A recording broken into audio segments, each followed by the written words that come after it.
Hello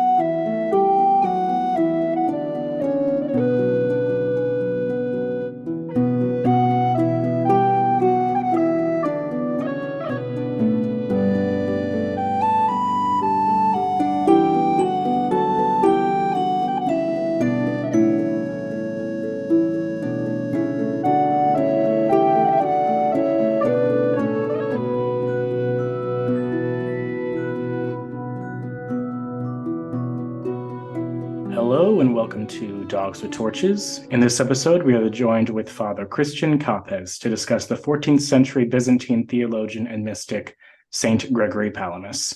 Father Kappes is the academic dean, the director of intellectual formation, the professor of liturgical theology, and professor of dogmatic theology at St. Cyril and Methodius Byzantine Catholic Seminary in Pittsburgh. Father Kappes received his licentiate degree from the Pontifical University of St. Thomas Aquinas.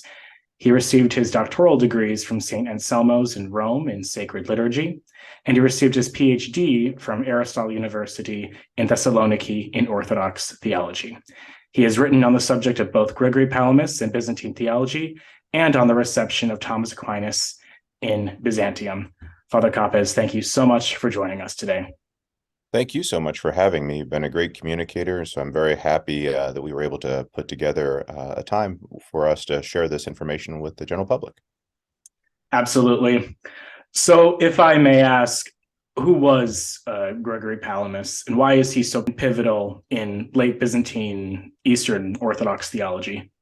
Great. Well, I think for your viewers, I think the important thing is he is a figure within medieval philosophy and theology. He is an individual who was born and raised in the late 13th century in what would be today Greece, Thessalonica environs, and he is an individual who really, through his superior education, offered in a kind of not in a then traditional context, which would be rather an inferior context in Western Europe, which would be more like tutors and the typical trivium and quadrivium that would be offered by tutors, somehow managed in a very intellectual environment of the monasteries at this time before the fall of Constantinople to have a really more than adequate, a fantastic knowledge of patristic background and even logical works, as well as metaphysical works, in order to defend, as we'll find out later in the podcast, his tradition of prayer and spirituality against attacks that were coming from initially a man by the name of Barlaam of the Calabrian, and of course by others whom we'll talk about. And then last part of who Gregory Palamas is he is someone who made a contribution intellectually to Orthodox thought. At this time, we're only starting to see the word Orthodox being used as a moniker for what we would maybe call the Greek Church, and as opposed to the Latin Church. And at this time, we see that Gregory is contributing to Orthodox thought by actually trying to systematize a popular and not yet official movement of hesychasm, which is happening on what is today's Holy Mountain. And then if I may ask, where exactly did Gregory Palamas receive his education? Was he educated at a sort of, an Eastern equivalent to the university, or where did he receive his background in philosophy and theology? Well, I believe that Meyendorff's accounting is still considered the standard. And as far as that goes, we do rely on Philotheos Kokkinos, who is his biographer and who was a patriarch of Constantinople. And what we really just get a sense of is that he had some form of tutoring that was going on, including in Aristotelian works. There was, at this time, a patriarchal school in the capital, which was responsible for educating clergy. But to my knowledge, and I'm not an expert in the biographical details, I did skim a couple things in preparation for the show to make sure I didn't get anything terribly wrong. Even though I do tons of work on Palamas, his biography is only something that I go to when I have to write the first several lines of an introductory work to make sure I get his context right. But so far as I recall, he is someone who is really the product of an excellent tutoring system that's going on in Byzantium. Those who maybe are familiar with rather well-known works like Runciman's works and things like this would be familiar with something called the Paleologian Renaissance, which is a debated term I really don't want to get into whether or not it's historiographically correct. But what is true to say is that there is a interest again in things like logic and philosophical works during the Paleologian period, of which Palamas is a beneficiary. But this is oftentimes going on by just rather ingenuous men with a lot of ingenuity who are collecting these things and really reading them and then trying to teach them. It was very difficult to find regular traditions of either logic teachers or philosophical schools being taught in some sort of succession by a institution. And so what we see is the information that we have, for example, by Theodore Metohites and others who precede Palamas, is that it's pretty tough to find a good teacher in Byzantium. Yeah, I mean, I think that's something that we need to understand and remember, is that at least in the East at this time, there doesn't seem to be a sort of equivalent to like a scholastic university that you might find in the Latin West. That doesn't mean that people weren't being educated, but it's important to sort of see that difference in the context of Palamas's time. That I don't think there was a university in the East, you might say. No, and we wouldn't even have anything as organized as a studium. What we do find are kind of informal collections of scholars who are all copying and meeting and having a good intellectual time with one another in virtual studia, but this is very informal. We have the emperors who patronize certain individuals to be scholars of the court. There were educational institutions, of course, which were burgeoning in the time of Photius in the 9th century, but of course we have a lot of invasions and falls and rises of things since then. So by the 13th and 14th centuries, what we're really dealing with is what's available in Constantinople and what's available in Thessaloniki. That's pretty much. You could argue that with Gemistus Plethon in Mistra, there's also some education available there. I see. And then if I may ask, how familiar was Gregory Palamas with the patristic literature, with the writings of the Greek fathers? As I understand it, a lot of scholarship has been done in sort of the last 30 or 40 years about Palamas's intellectual antecedents, not just with Eastern fathers, but also with even figures like Augustine of Hippo. Yeah, the standard edition now that is available of Palamas, which would be considered a critical edition, I'm not questioning its critical apparatus. I do, of course, know little inside stories that there may be from track to track some better actual printed editions available. But on the whole, Chrestu's, I think it's Panagiotis Chrestu. I can't remember his first name, but I think that is it. And I have all, I think, 6 volumes of his works. They do a fairly good job of getting the main Greek patristic sources for Palamas, and they're quite extensive from patristic writers. And you do get a sense when you read Palamas that he's actually reading not Florilegia, as often is the case with medieval writers, but that he actually is accessing primary works and perusing them, if not reading them, and he has them on hand so that he can quote with him.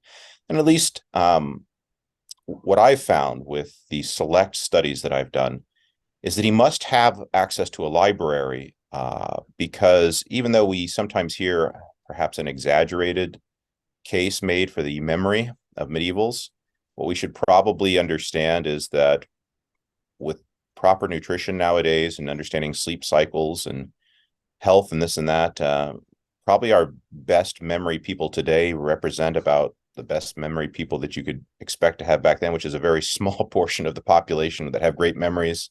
and then, they're halfway, they're sick back then, or they don't have optimal lighting and these sorts of things. So I think something that's been pushed recently, at least within the Thomas de Aquino Byzantinos project, which is a project by an international group of scholars of which I'm a member, headed by John Dimitri Kapos at the University of Patras, is that we just have to admit that if most of them are using heavy doses of literature that's before their eyes when they're copying these things. It's not all memory. I mean, perhaps Thomas Aquinas, you might be able to tell me better, can still be affirmed as having a great memory and that he is actually citing many of his texts by memory. Let's say for most other people, it's because they have a text in front of them. And so what we see with Gregory Palamas is that he has access to a fantastic library, and he's making a great use of Maximus the Confessor, John Damascene, who was at this time one of the most copied theologians of the period. I'm not sure what Maximus the Confessor's he's gotten kind of a celebrity in the 20th century in Western scholarship, but to me, I'm not so sure that he had such a celebrity back then. So I think that Palamas may have really led the way in centralizing him as a patristic source. But of course, the Cappadocians always are available and made quite a bit of use of, as well as Chrysostom. What we do see, though, is a very large sampling of the fathers, and many of whom he believes work in favor of his thesis, which we'll talk about later, which is the distinctions between the attributes and the essence of God, a very typical medieval conflict.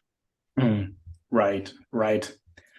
So if I may shift the conversation a little bit, you mentioned before that Gregory Palamas emerges as a figure in the context of a public dispute over this monastic practice of hesychasm. So if I may ask, what is this practice of hesychasm? Why is this so important in the context of Palamas's time? What was it, a monastic practice? What can you tell us about it? Yeah, I learned quite a bit recently, in addition to the work that had been done by Meyendorff, and probably I think one of the big experts on this would be Antonio Rigo, operating out of Venice. But we had a conference in Oxford. I think it was maybe last year. I can't remember. I think so, last year, and last March. And in that conference, or I guess it was this year, what some of the advances would be really trying to make a distinction between the equivocal term hesychasm, which is something that has been around for those who are familiar with perhaps one of the spiritual classics of the East, the multi-volume in English and Greek Philokalia, or Philokalia, as people like to put the stress accent there. If you read that, we'll find hesychasm mentioned in the first volume by authors from the 5th, 6th, 7th, etc. centuries, even Evagrius Ponticus, who as early as him. So hesychasm as such is oftentimes pointed to as a stillness, and it is considered to be a monastic virtue, and it is a sort of quieting of the intellect, that is, not using ratiocination, but rather a kind of passivity to what God is willing to infuse. I mean, you can immediately start thinking about a matter to form analogy there, or something like that. But that is not what we're talking about. We're not talking about yet a tradition of mere ascetical contemplation as opposed to reasoning out one's faith or reasoning out arguments, but rather we're talking about a shift on the Holy Mountain to combining this with certain physical practices that are very attractive nowadays, because it means that prayer is not merely a matter of what the mind is doing, but what the whole person is doing. And one of the individuals who really offered some newer insights into this is Eiji Hisamatsu, who is at Ryukoku University, Japan. And in his presentation at Oxford, he did an excellent job. In fact, I have the paper before me, just in case I forget something. He did an excellent presentation of showing how yogi texts, as they were ulteriorly developed in later centuries, meaning in the ADs, not in the BC or early AD period, but towards the beginning of the medieval period, eventually flourished and took on an aspect of practices like breathing practices, concentration practices, body posture practices, and attempting to place one's mind or heart in the center of oneself. And all these practices line up quite parallel with what the hesychastic prayer practices are on the Holy Mountain. And so when you compare the actual instructions in the sacred texts of the Indian East with the practices that are happening on the Holy Mountain, it's quite difficult to dismiss the impressionistic parallels. Now, we all know that impressionistic parallels do not show us sources. We need some sort of philological basis or perhaps some historical testimonies that would make that link. There's two possible links that are made. The ones which Dr. Hisamatsu tries to uncover are whether or not 11th and 12th century Arabic texts, which do translate these prayer practices, and which are at the center of local controversies as regarding their orthodoxy within Islam, make a good mediator between the Indian East and what's happening on the Holy Mountain for possible access to these texts, Arabic being the mediator. However, what we learned at the conference was, again, Antonio Rigo being brought into it, is we can't discount the fact that actual missionary monks in Rus at the time may actually also be the better case for mediating these practices, believe it or not, back down to Byzantium. Now, I have not seen that literature myself. This isn't my area, but I'm just taking what I'm learning from the experts on the prayer question and kind of presenting it here. So what we're finding then is that at least 14th and 15th century hesychasm, which, by the way, does not mean that is what hesychasm is today. This is what's being practiced until the fall of Constantinople. After the fall of Constantinople, the physical practices may, in fact, not be something that we have to be thinking about or worrying about when it comes to hesychasm. So it's these issues, along with what Barlaam, this character whom we'll study here in a minute, this character Barlaam, who's a very educated Byzantine at the time, who is a schoolmaster, is running into monks who have all kinds of different theories on what monasticism is, as we would find if we read a classic text like the Sayings of the Fathers of the Desert, where you're always running into erroneous monks, some of whom are pretty good at ascetical feats and seem to even work miracles, but they're kind of crazy.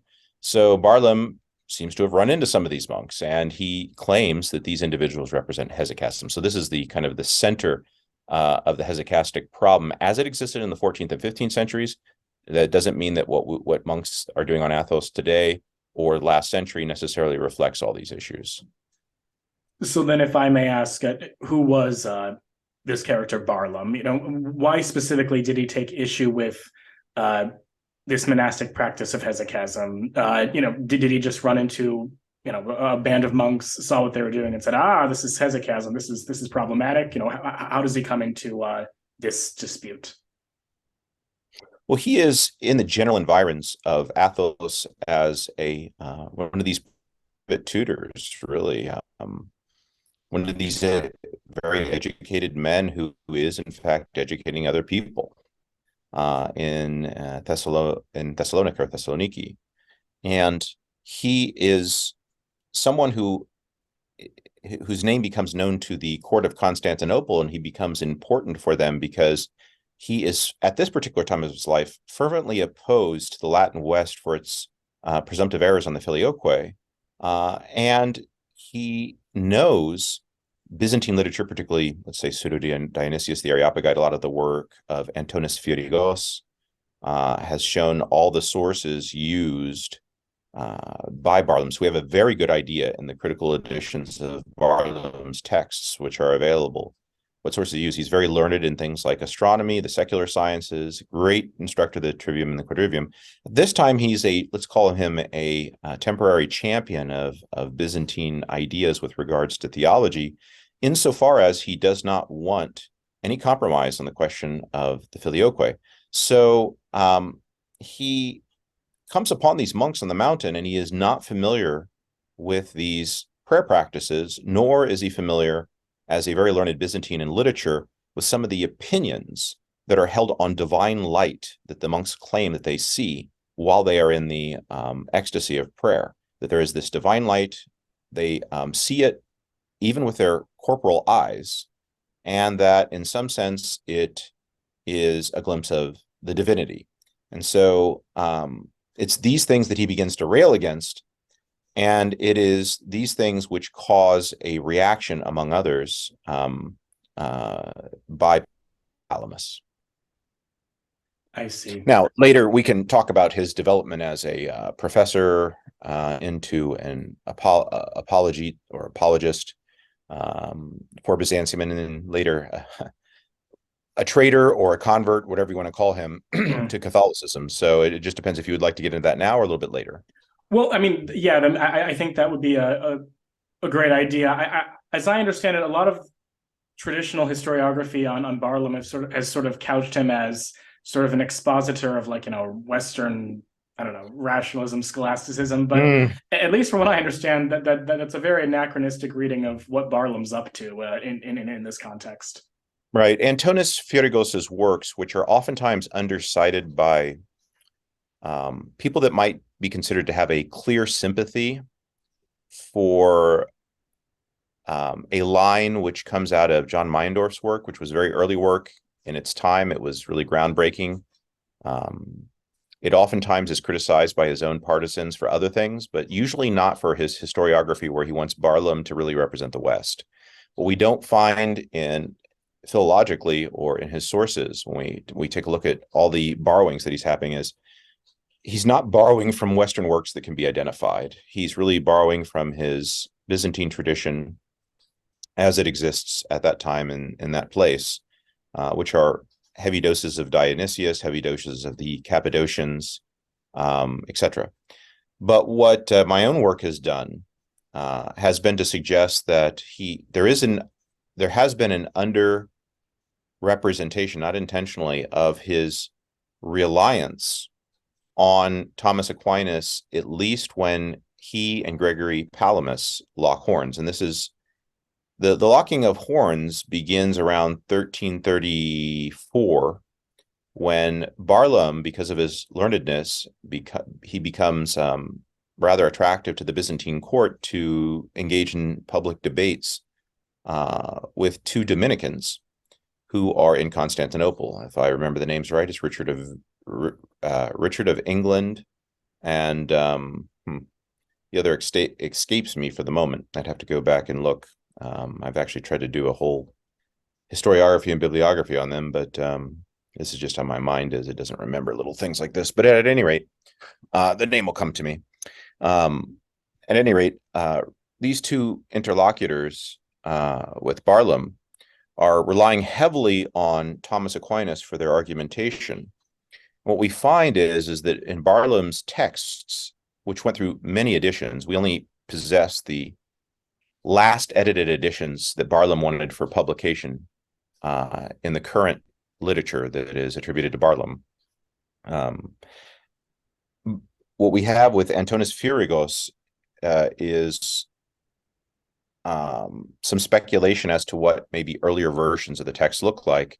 But I think what is clear is that all of these texts that Barlaam is using to debate with these two Latin representatives who are Dominicans on the filioque question require a thorough knowledge of the Summa Contra Gentiles and the Summa Theologiae, which is kind of interesting because at this time, at least within the studia, which are in Greece, present-day Greece, or in Asia Minor, in the colonies of the Latins, which are in these areas, the main reading text, of course, is going to be Thomas's commentary on the sentences, because everybody's studying the sentences in the Studia, and therefore, when you're supposed to make reverence and reference to Thomas, the most useful is in the sentences commentary. It's only going to be, of course, centuries later that the Summa becomes a standard text for the universities.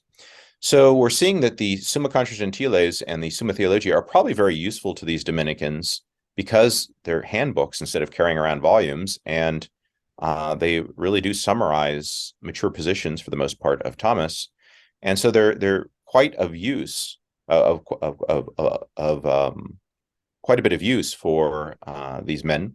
And we see that Barlam's texts spend a lot of time citing from this. And what I've ended up doing with some of the publications I've put out recently, I think that they're published by De Gruyter, is show more citations from the Summa Theologiae that were not mentioned by Fierigos, at least plausible ones. That increases, I think, the amount of material that Barlam is borrowing from Aquinas, and it's for this reason that he seems to be accused by Palamas, who gets wind of the materials that Barlam is arguing to the Dominicans, that he's Western-minded, that he's using these materials, but apparently in a positive way.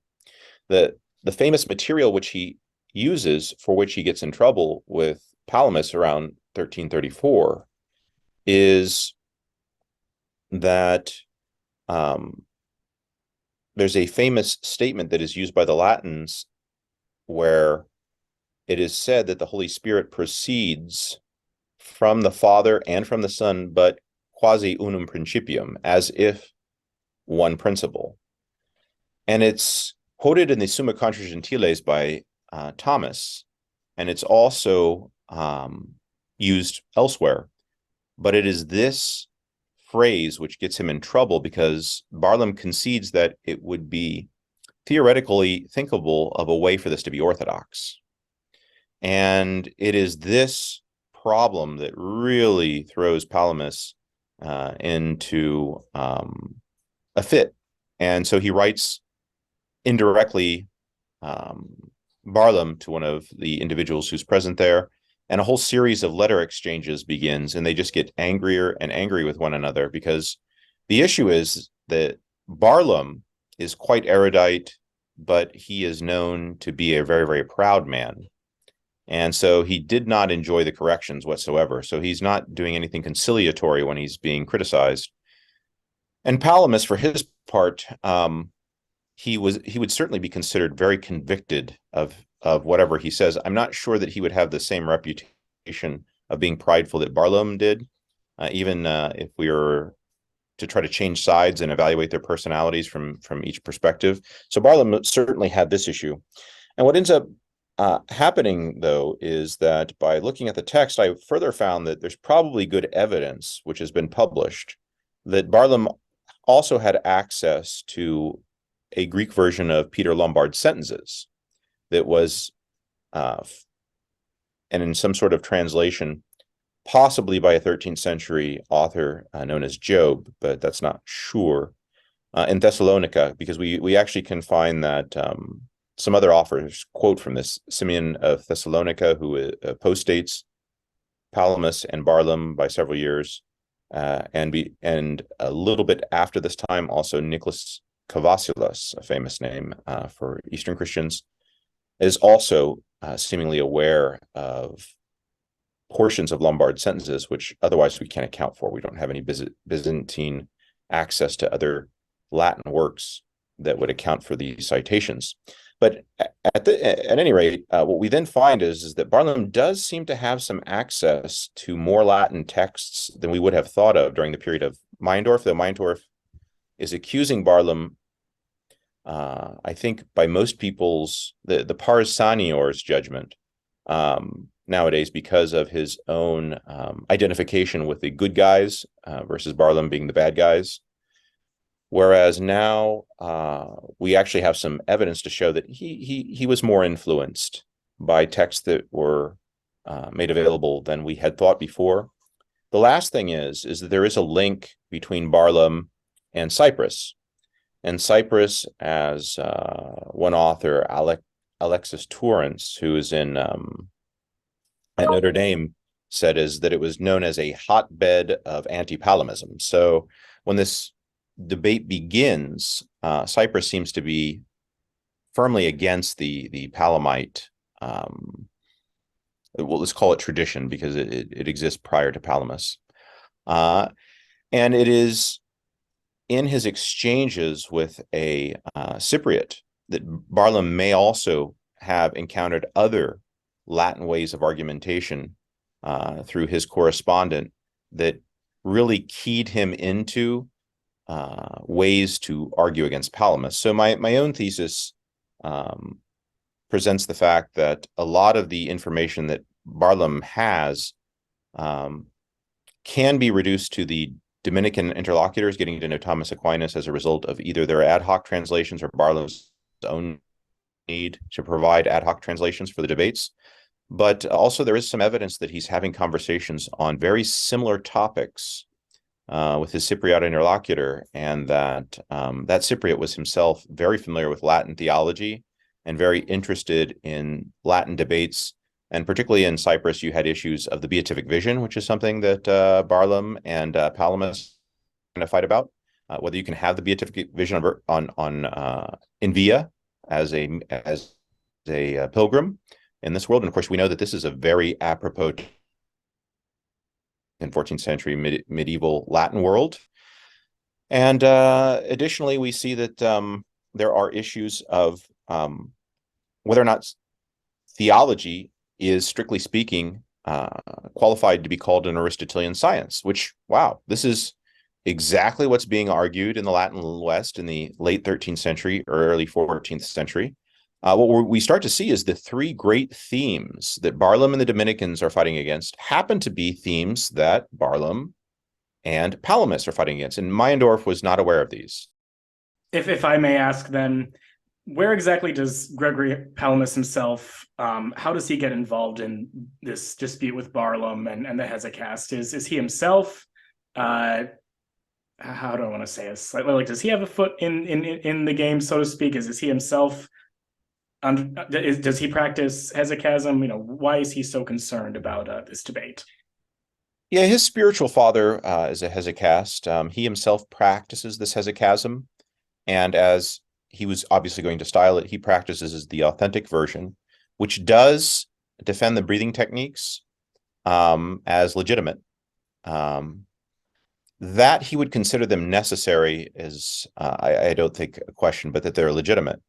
And secondly, that he does believe that there is a light, and that this light is orthodox, meaning not outside the bounds of patristic theology, let alone biblical theology. So Palamas is most interested in these debates because he has a really enthusiastic interest in seeing the putative errors of the Latins refuted. And in fact, he talks about the enthusiasm with which he read Barlaam's initial forays against the Dominicans, and the scandal that he had when Barlaam was willing to admit that there is an orthodox reading of the Father and the Son being as if one principle together of the Holy Spirit.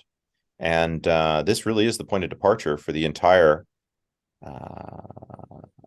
trouble between Barlaam and Palamas. Another dispute that happens between, sort of in the background of, well, not the background, but another dispute that sort of comes up is among Gregory Palamas and Barlaam, and maybe some of his followers, is this question about this essence energies doctrine, this essence energies distinction. So if I may ask, what is the essence energies distinction for Gregory Palamas? What does Gregory mean by essence and energy in this context? Yeah, it's a little bit different from the medievalists' perspective, which is a university academic debate.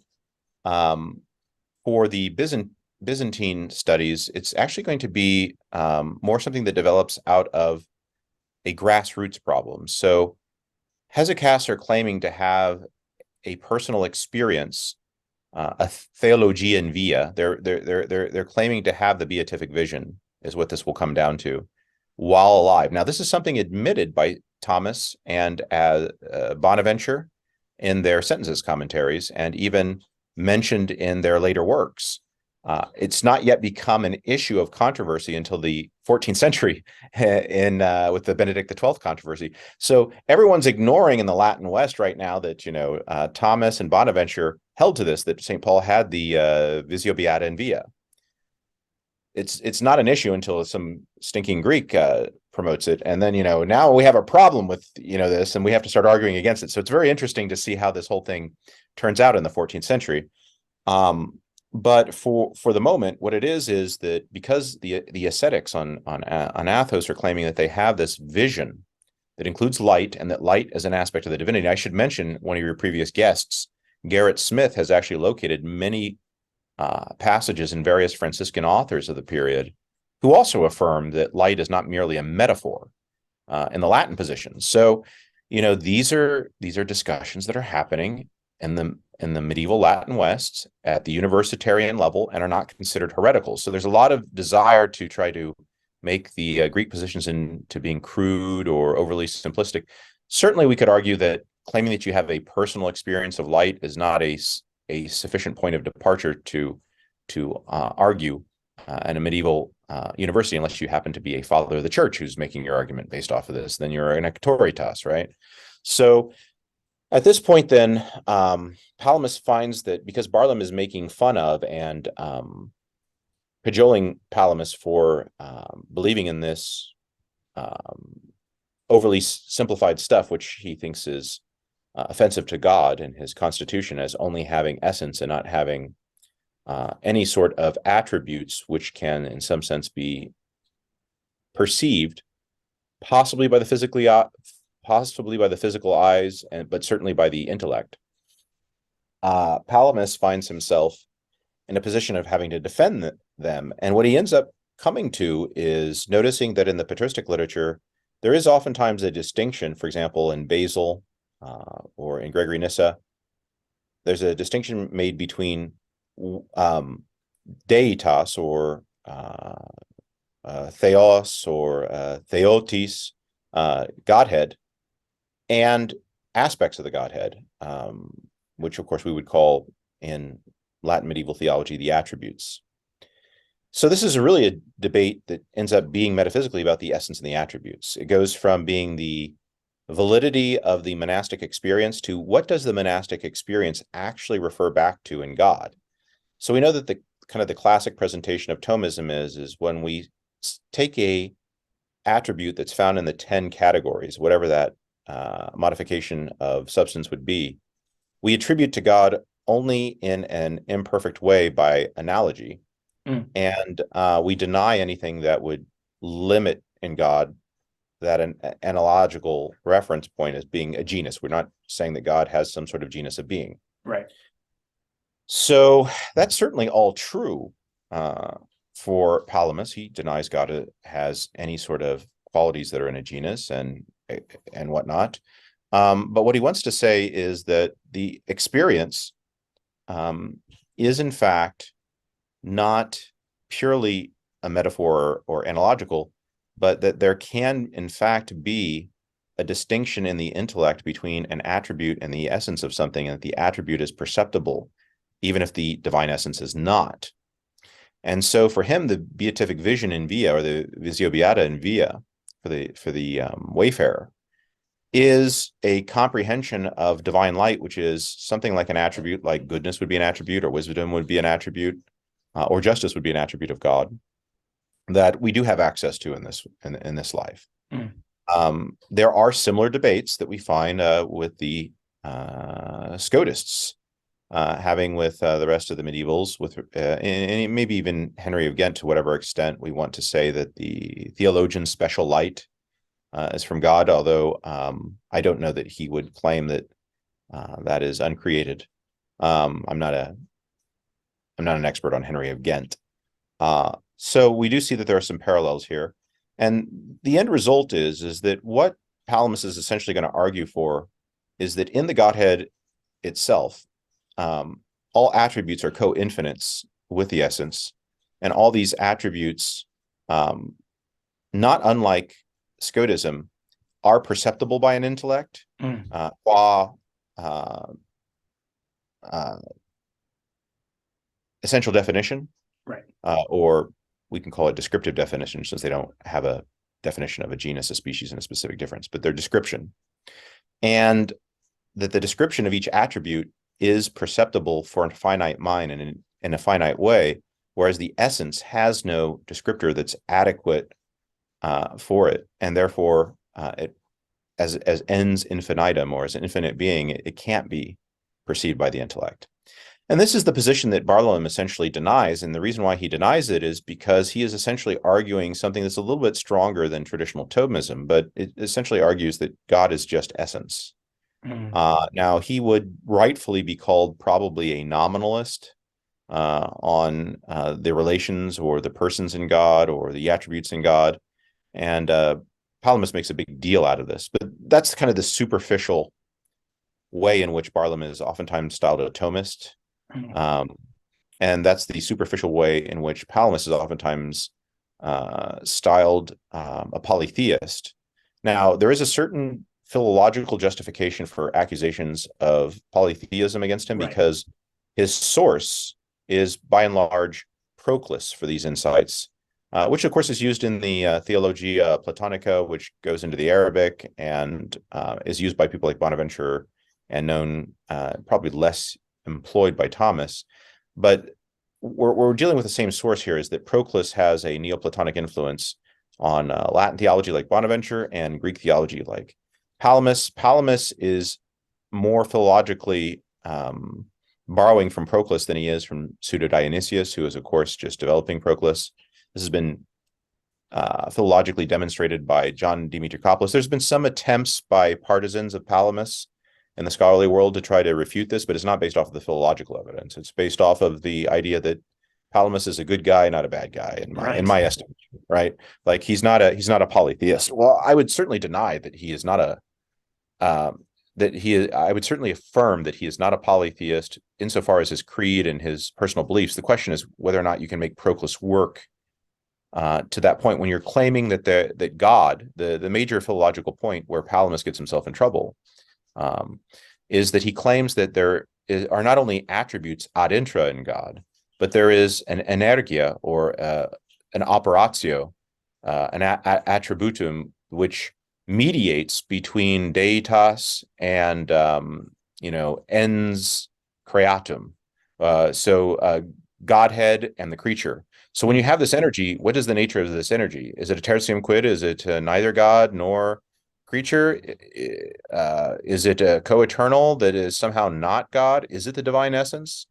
And this is the real, I think, problem that could still be legitimately brought up about him.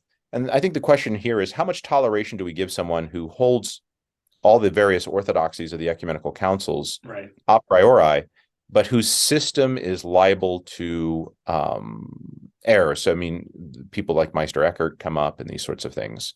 Like, how much are they not Catholic because it didn't really work out for them? Right. That definitely makes. And how what sort of charitable reading are we going to render under these figures that are making kind of odd claims, to say the least? I mean, if I can further ask, how best would you characterize the relationship between essence and energy for Palamas? Because I know this is something of a contentious topic in the scholarship. I mean, are they best understood as, powers of the divine essence? Are they accidents? Because as I understand it from what I've read about Palamas, he wants to maintain that there are no accidents in the Godhead, but he also sort of balks at the idea that substance and accident are exhaustive metaphysical categories, if that makes sense. Yeah, I certainly did a lot of philological work for my PhD on this, and showed the parallels in thought between Scotus Francis of Meron and Palamas. The conclusion that I came to is that Palamas is dealing with an impoverished series of distinctions. So he's used what he has. He has the Stoic world, he has the Proclean world, Neoplatonism, obviously, and then he has traditional texts, Aristotle.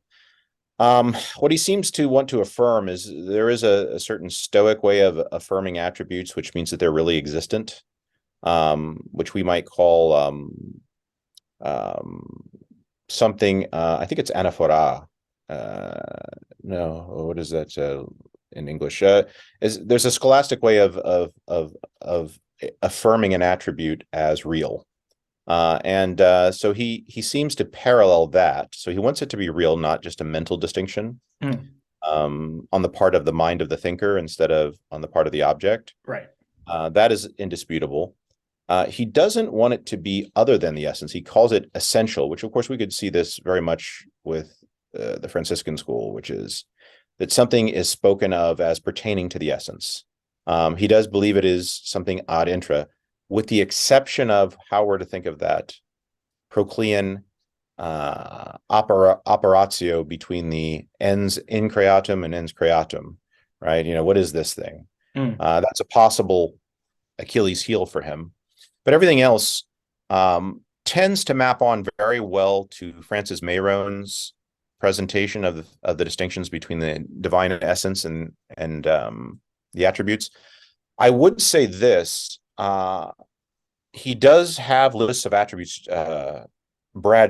Bradshaw, who wrote Aristotle, East and West, and I dialogued about this. Yeah, is he doesn't have the transcendental disjuncts like Bonaventure and Scotus do. So either he knows them, he knows some of them, like being is either eternal or temporal. It is either finite or infinite. Yeah, he knows those disjuncts, maybe not as systematically as they're being used in the medieval West.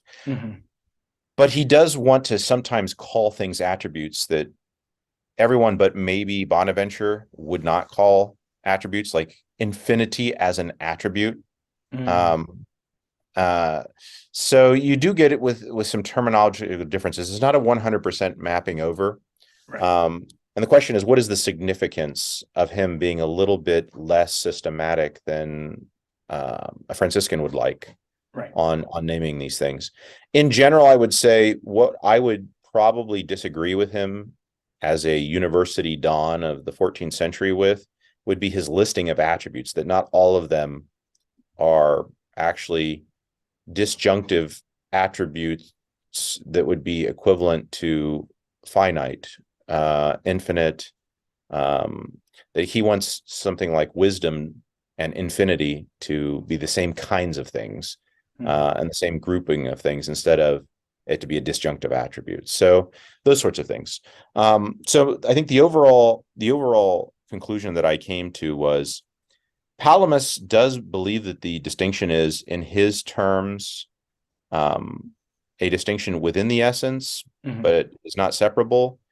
And he would be comfortable calling it a real distinction in the same words that Francis of Mayron would be comfortable calling it a real distinction, based off of what both Palamas explicitly and Mayron and Scotus explicitly claim, that there's a non-separability criterion, that the kind of mental dependence that one attribute has on the thing in which it inheres, or in which the thing it compenetrates, or that it coincides with. So, for example, goodness coinciding with being, goodness overlapping with being. As much as there is being, so much there is goodness.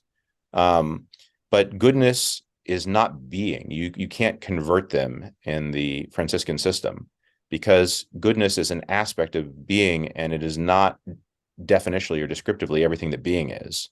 It's in that sense something other than, or it answers the question in goodness brings the question to mind, good what? Whereas being doesn't bring a further question to mind, being in what? Right. So it's these sorts of things that I conclude, and the final sort of conclusion is Palamas's own criteria are the distinctions in the soul are simple, Right. like in a human, just like a Scotus would use, that there is a non-separability criteria between the attributes which are infinite in God and his essence, and that what you get to is more of a rough and tumble equivalency to what would be the most pronounced distinction within the medieval schools, which would be Mayronist distinctions in the Godhead. Interesting. Yeah, I mean, if I may ask, I mean, how much of the essence energies, this doctrine is a semantic concern for Palamas? Because I know, at least from St. Thomas, he's gonna, from what I understand of him, he is gonna want to say that there's a difference between, goodness or being as a subsisting God and goodness as we predicated of God, simply because the thing signified is the divine essence, but the mode of signification, it's limited by creaturely perfections, participated perfections, perfections as we understand them. So there is a difference in, at least St. Thomas, between goodness as it's in God versus goodness as we predicate it of him, but it's more of a semantic concern for Aquinas. It's Right. not so much, independent of apprehension and judgment. Goodness and being are just different. To answer that question, which is an important one, I go to Palamas's most mature literature, which is his 1355, I believe, debate with Gregoras, who is his last of three major opponents: Barlaam, Aquinas, and then Gregoras. Gregoras considered the philosopher of the three, even though Barlaam was perfectly capable of philosophizing. Aquinas, I think, is considered more of a literary man and scientist. But with Gregoras, he really pounds away at this issue. If the relations between Father, Son, and Spirit aren't essence, then it's not merely semantic. They're something in and of themselves. And in so much as they are something in and of themselves, and they're in the essence, or coextensive with the essence, or compenetrating the essence, then they're not essence qua essence. They're something that is meaningfully said of the essence.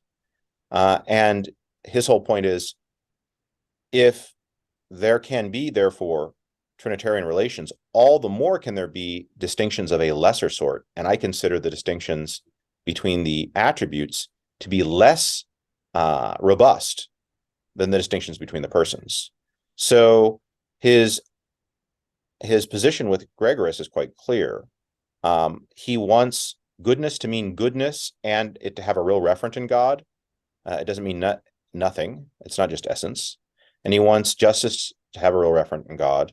And therefore, because he wants it to have a real referent in God, since both he and Gregoras hold the same premise, which Father, Son, and Spirit are real referents in God, which are not deitas, which are not Godhead, he traps Gregoras into silence. Gregoras doesn't have the Western Universitarian distinctions to go to here. And so basically what we see are long pauses and refusals to answer on the part of Gregoras. So Palamas's conclusions seem to be quite clearly that though the distinctions are less robust than the Trinitarian persons, they are not to be simply referred to the divine essence. Interesting. Okay. If I may ask another question, are the energies understood for Gregory Palamas to be mutable, or are they unchanging and eternal? And I when it comes to the historiography, I've heard conflicting responses. David Bradshaw, whom you referenced, he's got this paragraph in his book, I think it's Aristotle, East and West, where he says that some of them are contingent and mutable, and they've come into existence, they've gone out of existence. Some of them are eternal. It kind of depends on which attribute you're talking about. But from what I've read from Pino's book, it's more so that God and his attributes don't change. It's what God brings about that undergoes change. It's what the energies manifest that undergoes change and contingency. That's certainly the conclusions that I came to in my study. Now, Pino has the bragging rights of having went through every single work in the Crestu collection and looked for these spots. So I think he's going to be the kind of cutting edge encyclopedic sort of reportage on the whole thing. David Bradshaw, his mastery of Greek is not under question, so you have to take him seriously.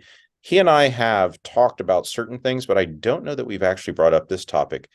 I would have to say at this point that I am totally open to, if Bradshaw still considers that to be his exact position, like with no nuances, that there may be cases where Palamas speaks either ambiguously, or I don't have a problem with them speaking erroneously. I see all kinds of people speaking erroneously historically.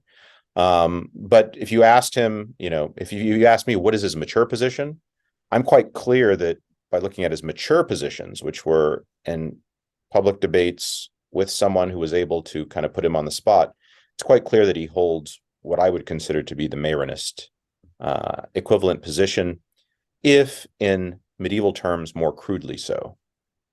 So if I can maybe close this particular topic of our discussion so far with a question, what are Palamas's sort of primary motivations for arguing for this distinction? Is it simply to defend hesychasm and beatitude in this life? Is it, we also mentioned how transcendence is something that he's kind of concerned about, and he sort of sees positing a distinction between the attributes and the divine essence as safeguarding this transcendence. But is there anything else going on in the background of Palamas's mind? From my perspective, I would say that all the research that I've done has led me in kind of the traditional direction, which is this is about defending hesychasm initially. It does turn into a robust theological debate, but it's still ultimately about justifying the insights of mystical monks. And even if we were to say that the end result is that Palamas is adept enough to come up with less complicated, he has sources that have less complicated distinctions that the medievals were getting good at making by now. He has admittedly, that people like Gennadius Scholarius are going to say this, so I'm not saying anything that wouldn't be said within this period. The logic is terrible in Byzantium. Not everybody has access and is using both books of the analytics. There's not a lot of training in making false syllogisms from Aristotle's, Elenchis Sophisticis, and those sort of things. So what you're really dealing with is someone who I think has really stretched the Neoplatonic tradition as far as you can stretch it without having the aids of hard work that scholastics were doing in the late 13th and early 14th centuries. And more or less coming up with a position that looks very much like, this is Martin Gégé's own conclusion, which I won't disagree with. It's just Martin Gégé hated Scotus, is that Palamism is a Scotismus in fieri, which is Scotus is Scotism in the state in the course of becoming is essentially what he wants to claim Palamas is. He's the culmination of Scotus's thought. And I would say that for Martin Gégé, the reason why he calls Palamism Scotismus in fieri, or Scotism in its logical sort of development, is that Martin Gégé wants to say that the Franciscan tradition leads to breaking God apart into pieces ultimately. And this is where people like Milbank and the neo-orthodoxy, which I don't know if it's still in fashion anymore. It was for a little while. Maybe there's still stuff being printed on it. I don't know, but that's where they're going to go with this. And so I think more or less, I would tend to agree with that. I would simply disagree with it that Gégé had the kind of education that many medievalists do who are experts in metaphysics to understand all the distinctions going on. In fact, at the beginning of my own thesis for Thessalonica, I was very interested in Gégé's education. So I went over who was training him, where he was being trained, what were the controversies, and how this led to him directing a very important thesis on the essence energies by one of his fellow religious by the name of Guy Chardon, who studied Scotism and Thomism and Palamism together. And you really just get the sense there was so much that had not been uncovered and had not been realized about the diversity of the schools and even how they approach terminology and the kinds of distinctions that were being made in the 14th and 15th centuries that aren't being made in Thomas's own day in the 13th century. There's just very little there to contribute to the actual discussion when it comes from what's going on at the universities. For his day, Martin Gigi was a truly erudite and an amazing scholar. He had a lot of confidence that the one holy Catholic Church in its administrative and magisterial pronouncements on Catholic education meant that anybody that didn't hold to some version of Thomas Aquinas that was being published out of the Holy See in general terms as being absolutely correct for everybody meant that your any position that you held besides that was clearly going to be erroneous. And it bled through all of his work. As much as I admire him, it's quite clear that he is 100% an apologist for the Thomistic movement after Leo XIII. Okay, gotcha. And then if I can also ask, does Palamas see any sort of precedent in the Church Fathers for his doctrine of essence or energies, or any scriptural precedent? I know that one of his favorite themes that he sees in the scriptures is the light of Mount Tabor. He sees this as evident of this doctrine of essence and energies. I think that the use of the philological to justify him has not led to any indisputably positive results. I tend to actually sympathize here with John Dimitrakopoulos that Palamas's own very complex God, in Franciscan terms, let's say, is well beyond the stoicizing and mixed Neoplatonism that you're going to get with somebody like Basil. They're dealing with very rough and tumble Stoic categories, which just aren't going to be very helpful, particularly since you have to dematerialize material categories for everything. It's just, there's not a lot to work with there. I would say this. John Damascene has some homilies on that I was surprised to see on the Transfiguration, which to me quite clearly claim that the light is not something epiktistos, I think he says. It's not something that is a symvevikos, an accident. So you do see, I think, these kernels in patristic homiletic material like John Damascene for a light that is not created.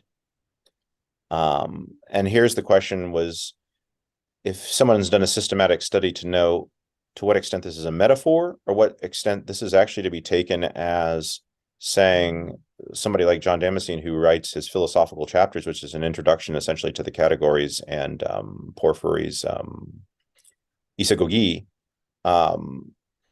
does Damascene mean this, and that there's a non-categorical light? He knows the categories backwards and forwards, that God is, and that God nonetheless is not light, but has light. And I think that there's some room there for me to ask those questions. I would say that the ultimate result is that I think Palamas has spoken a language which is beyond anything that his predecessors would, and that without Proclus, he could not have spoken. To me, however, it doesn't threaten divine simplicity to the extent that his ad intra description of the divine attributes seems to me to be very familiar and make a lot of sense. I just don't think it's systematic enough in a treatise like De Attributis Divinis or something like this to please most people, because you have to kind of take a bunch of polemical literature that's being spoken against people, collect all that, and claim that these represent his systematic theology instead of a polemical theology. Right. I think, like, for example, I'll give you a great example. I asked Tikhon Pino, because I'm not an expert in this and I haven't done any studies on this. I'm really annoyed that in Palamas's homilies as a pastor with real people, he is saying, oh, we don't believe that the light that we see is with our physical eyes. He's basically saying that it's in some sense immaterial. and therefore we're not seeing it materially. And yet, when he's fighting against a guy like Barlaam, who's saying, "You evil hesychasts, you claim to see God with your eyes," he's doubling down. Yeah, we see him with our eyes. So I'm asking Tikhon, I'm like, this is what I'm seeing. I was like, maybe I'm reading it wrong. Maybe I'm not getting a nuance. Maybe I'm missing something. This is a casual conversation. So this is not like scholarly literature. Right. And I'm just like, can you give me an answer for this now, so I don't have to go and, spend whatever 100 hours trying to figure it out? And he was sort of like, well, I think his answer was my own suspicions, which I remember him saying something along the lines of, well, you're kind of speaking to two different audiences. It's sort of like Augustine. Like when he's speaking to a certain audience, he's going to double down on something. When he's speaking to another audience, he's not. So I think there's some hyperbole going on here.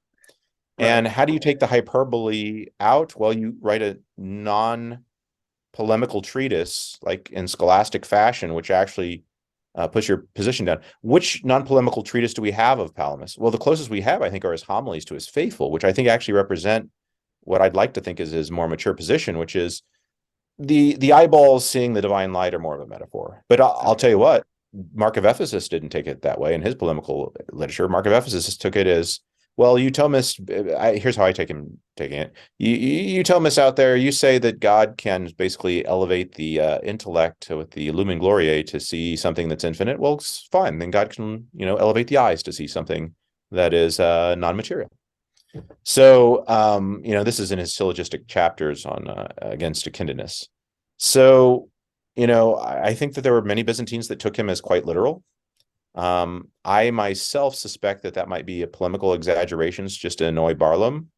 And maybe he actually, we have to come up with a way to take almost entirely polemical literature and to translate it into a systematic treatise. Right. I mean, I think that's something that a lot of folks, when they're reading Palamas, tend to forget that, he's a polemicist. He's not a systematic thinker. And so when he's talking, to Barlaam across the hall, he'll use a very different tone and language. When he's talking to his faithful, he might say something, a little different. And so to interpret the corpus of his literature as holding the same positions in and out, that you just can't hold that. Right, and also to double down on this, everybody's in the Latin East and in the Greek West is being trained with the basic standard handbooks of rhetoric. These handbooks of rhetoric are witnessed. I mean, Aristotle always retained his predominance. Cicero also sums up for the Latin West, the Greek tradition up to that time. This blossoms in both places, but they always have these figures that are being used in rhetoric. And how do they describe encomium and invective? They absolutely give the definitions for this in handbooks of the time that are used for centuries, that you are superlative. You exaggerate your position in the rhetorical purposes, right? And so you've got to be very careful what to do when they are like going absolutely bonkers on a certain position when it's being done with invective. I think that's the real problem. And also with encomium, right? It's admitted by its rhetorical definition to be an exaggeration. So you have to try to figure out what the via media is that the guy really holds when he is in I wouldn't call it it's a genre of literature. When you have invective and when you have encomium, it's a genre of literature by its very definition within both the Latin and Greek contexts is not accurate. It's not mathematical. So you have to draw out what the real conversation would look like, hopefully from literature that's less bombastic. I see. So if I can maybe shift the conversation to Sure. talking more so about maybe Palamas's influence, what was Gregory Palamas's reception like after, in the aftermath of his dispute with Barlaam? Was Palamas unanimously received? Was there controversy, regarding his writings? What happened? Yeah, generally speaking, he was a controversial figure in that some of his former sympathizers became his enemies. We think of Aquinas and Gregorius, of course, who would have been thought of as individuals who would have not been against him, who became enemies. Barlaam and he were never, from the get-go, necessarily enemies. It was on a theological position, the filioque and other things taken together, that they were just irreconcilable. The polemical literature, of course, is on both sides is accusing both of the others of being intransigents and of being prideful, of using synods to battle with each other. It is contentious. Palamas himself was condemned by a local synod, which could be attributed to the political situation, and he was justified by 3 synods, which can be attributed to the political situation starting in the 1340s all the way up to 1368. The last synod, which we'll call the definitive synod, there's not really anything in Byzantium about Palamism after this, is in 1368 by his, we'll call him understudy, Philotheos Kokinas. So we know how that's going to go because Philotheos Kokinas really reveres Palamas as a saintly man and writes his biography. And as a result, the Kydones brothers of fame, Demetrius Kydones and Prochorus Kydones, are really the objects of that synod. Prochorus directly and Demetrius by relation, you could say. And it's there in 1368 where, as far as we know, Prochorus is probably exiled to some local monastery and dies there probably within 3 years of his exile. And it becomes risky or dangerous to hold anti-Palamite positions. So what we start seeing is we do have some historiography that reports beatings and persecutions of people that don't hold for Palamism. Eventually, even for a very famous and trusty person for the Byzantine state like Demetrius Kydones gets to the point where he is essentially living in exile. I believe he dies in Crete. And it just becomes rather intolerable. We have other individuals like a famed Dominican by the name of Manuel Calacus at the time, who is essentially a refugee because he doesn't hold Palamite doctrines. He essentially has to come under the mantle of St. Dominic to find protection, and as a result converts to Catholicism because of his anti-Palamism, and then becomes a great Dominican leader to evangelize the putatively errant Greeks, and is actually responsible for providing a lot of the material that's argued at the Council of Florence against the Palamite position, which another thing that I'd like to think I've made a contribution to is actually put the literature out there for the first time that I'm aware of, that the Council of Florence was about Palamism. It wasn't mainly about Palamism, but I've uncovered in the Acts, in the literature that is being written to Pope Eugenius and the council members, there's all kinds of calls for the condemnation of Palamism. Of course, it's utterly by Dominicans and Dominican associates. And it's actually the reason why it doesn't become a contentious issue, I argue, at the council circumstantially, is because Pope Eugene was intelligent enough for pacific purposes not to give the question to the Dominicans to prepare for the debates, but rather get it to the Franciscans, and the Franciscans just dropped it. Okay.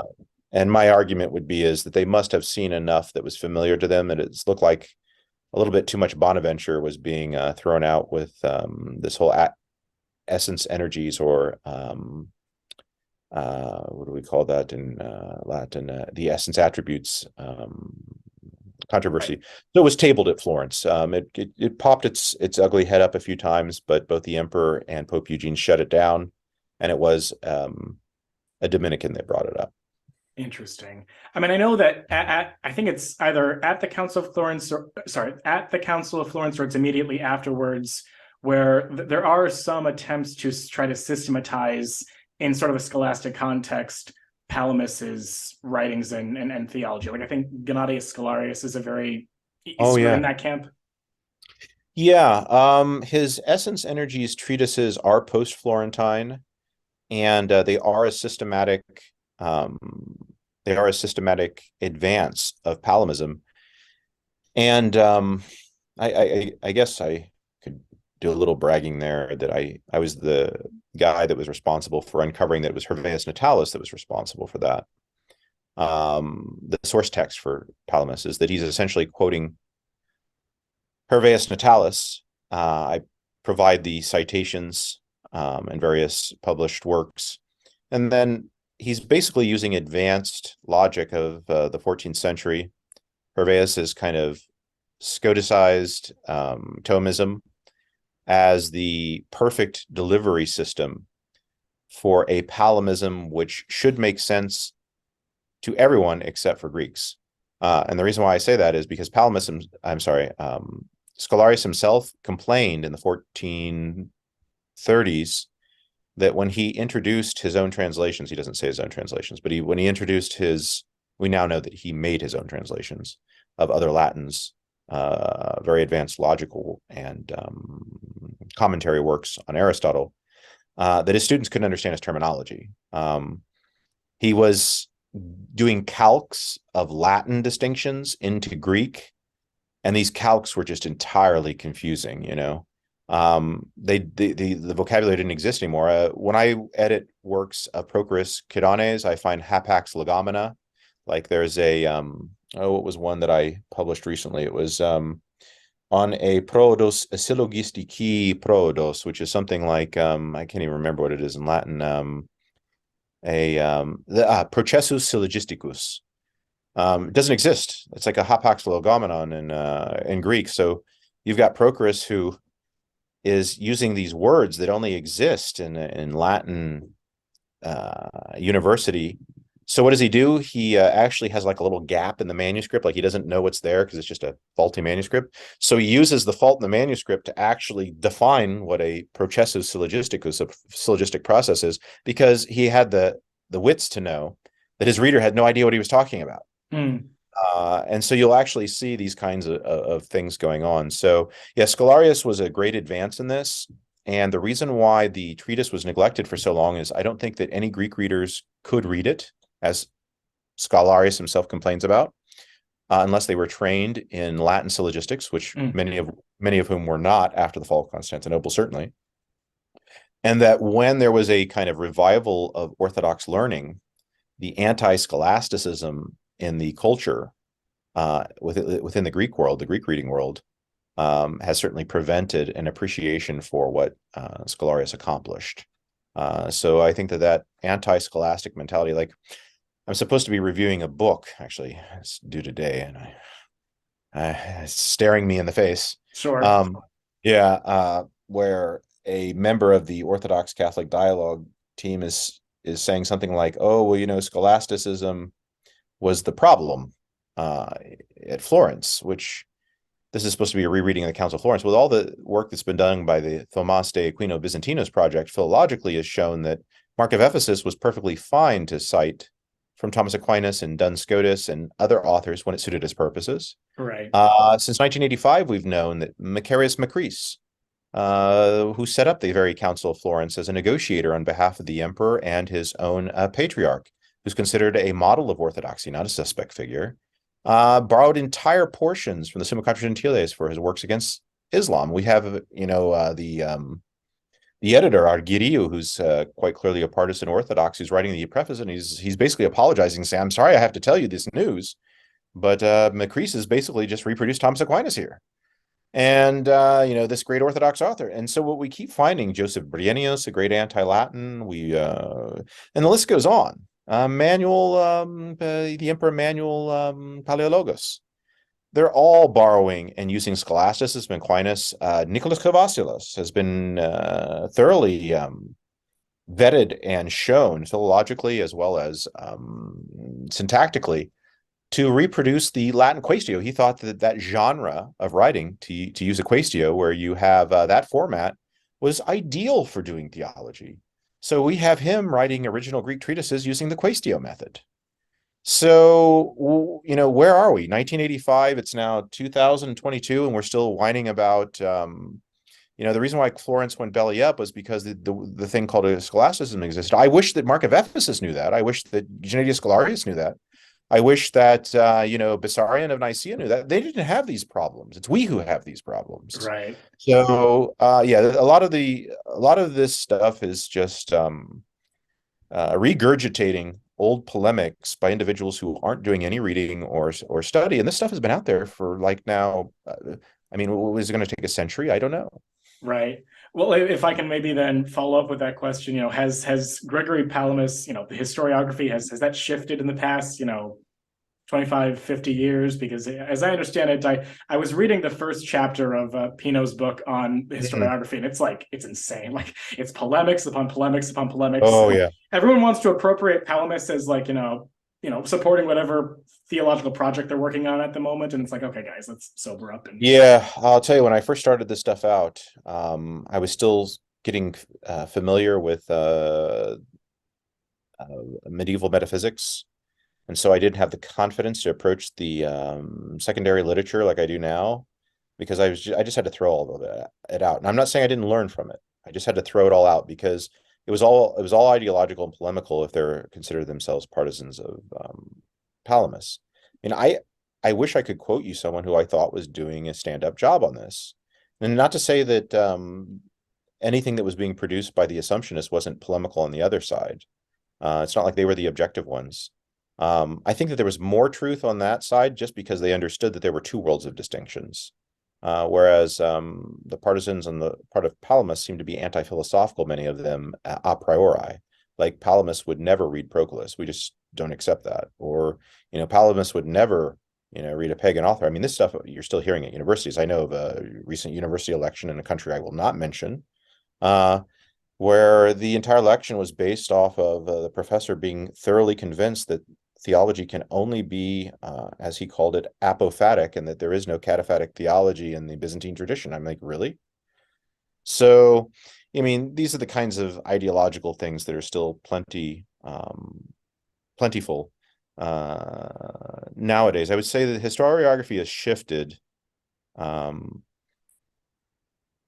Mainly, I would say the big shift came when John Dimitrakopoulos in 1996 discovered, but then only in 1997 published, all the loci, or the places where Palamas borrows directly from Augustine, because Palamas was starting to be held up as Photius didn't work out for some reason as the reason why the West isn't crazy or whatever. And so Palamas was like the new anti-Aquinas. But then you find out that the new demon, who existed since 1959 as a demon in scholarship, not just popular blogs and things like that, in scholarship, was Augustine. And then when you find Palamas essentially borrowing rather profusely from Augustine when he gets a hold of him, which looks to be around the 340s, he didn't seem to have access to him in the 1330s. So in the 1340s, when he has access to him, he's borrowing profusely from him. And as my recent publication philologically shows, he seems to have made the same marriage between Damascene's explanation of the Holy Spirit and Augustine's idea of the Holy Spirit as love and will that the Franciscans had done in the 13th century in the Summa Fratris Alexandri. It's exact parallel. My question is, how is it that Palamas's 150 chapters essentially parallels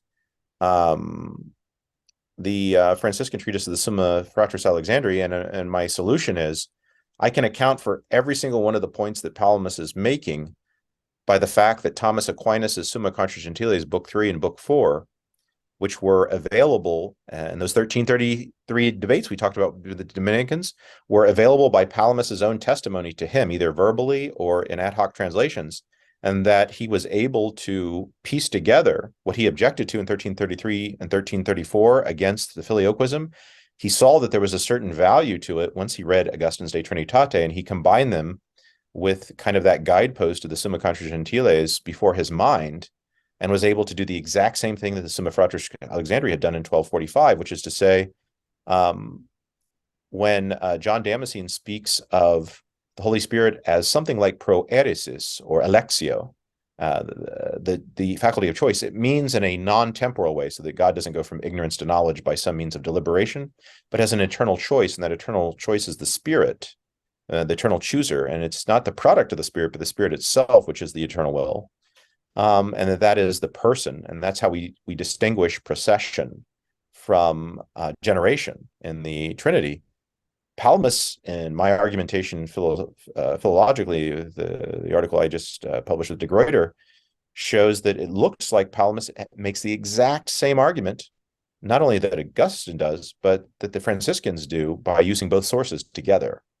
And that I can only account for some of the points that he makes by a reference to the Summa Contra Gentiles, which seems to be in many places, Palamas is reacting against the Summa, I would argue, impressionistically. I can't find a philological, it really annoyed me. I couldn't find a 100% bona fide citation from the Summa, just tons of impressionistic stuff that doesn't make sense in Byzantium unless he had access to the Summa, which we do have circumstantial reasons for seeing. And we have Palamas's own testimony that he himself saw what Barlaam was writing and read it in its draft forms.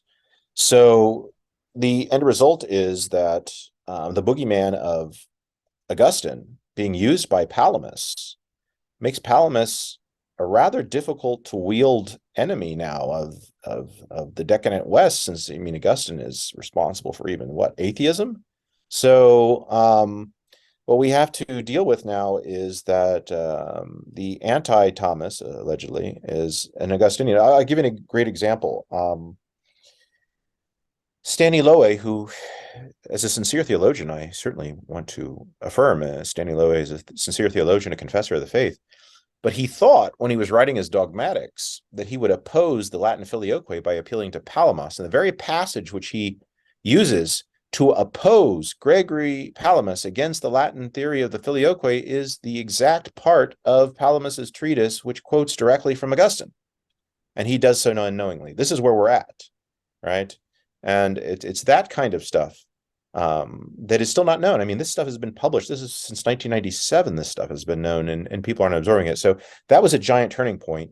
It took about 10 years. And from what John Dimitrakopoulos tells me, at least in his own linguistic group, which is Greek speakers, it took about 10 years to be absorbed into the universities. After battling tooth and nail against it, they finally just kind of, for the most part, gave up the ghost, and now they admit that he used Augustine. So now we've got to that point. The next hurdle is, can we admit that all the philological evidence and the lack of any other possible sources for all these Palamites is simply Latin works? Are we just going to give up the ghost there and admit that scholasticism was a perfectly fine source for some Palamites? It was a willy-nilly source for some others who liked it for some things and really didn't like it for others. And then there were a few out there who, to my mind, tend to be the actual Neanderthals out there that weren't actually the celebrated writers, who actually just oppose everything that he said. So Mark of Ephesus is in the middle. Gennadius Scholarius is the pro. And then we have, what is his name? He invents these very long Greek words. I can't remember his name. We have his treatises out there, but he wrote basically an anti thesis to the Summa Contra Gentiles, and he totally misunderstands the entire thing, but he hates everything that Thomas allegedly does. Got to remember his name here. He's a very interesting figure. But I mean, that's essentially, yeah, that's essentially what we come down to, is that the most celebrated Palamites, the big intellectual guys, even maybe Palamas himself, if we can find more philological evidence to show that he read the Summa Contra Gentiles, are making advances in theology in reaction to and in dialogue with scholasticism. So scholasticism is not the problem per se at the Council of Florence. The problem at the Council of Florence, I would argue, is more the use of pseudo-authorities and the general difference in Latin canonical and theological culture and Greek theological and canonical culture, which just had too many areas where they couldn't meet as minds. Father Kappes, this has been an amazing conversation. If I can ask maybe a closing question, do you have any, good book recommendations for those who'd like to learn more about Gregory Palamas? Maybe, the background to, the place he lived, the controversies of his time. Maybe, a book on his theology. What would you recommend? Yeah, we're talking mainly about English listeners, or I'm gonna assume that I do not know any Greek, so probably English. If that's okay. Not Italian and those sorts of things. Yeah, just to get to know him, and you got to take the flaws along with it. But John Meindorf's introductions to Gregory Palamas are kind of a standard starting point. They will give you a sense of the background. For those who have advanced training and are interested in the logic and the metaphysics, anything in English that you can get your hands on by John Dimitrakopoulos is very good. He has a famous work. It's book length, but it's considered an article. It's 100 pages, called Palamas Transformed. It does demand that you have Greek, because he leaves untranslated many of the passages, but he can show you the different distinctions that Palamites are making over about a 50-year period. Maybe a little bit more, actually, maybe like a 75-year period, that range from Proclean kind of Palamite distinctions to full-fledged scotistic distinctions, Palamite by Palamite over that 75-year period. Um, uh, there is a book that was published by Oxford, which I would consider historiographical, and it is by the author Plested, Marcus Plest. Plested. Yeah, you know the title? Um, okay, so I know he wrote this monograph, Orthodox Readings of Aquinas, but I don't know what he Yes, wrote yes, on. exactly. Yeah, so that's a good starting place for people that are more historians and not, they don't want to get wrapped up in they're post-Kantians, metaphysics is dead and all that kind of stuff. So yeah, if you don't want to deal with all that, I'd say deal with Plested, because he's going to be a historiographer. So I give you two kind of historiographers, which would be Meyendorff and Plested. And then the metaphysician, somebody that has a metaphysical sort of perspective on things, would be John Demetri-Koppoulos. Anyone else that has really I, written on that? I mean, obviously there's Tikhon Pino.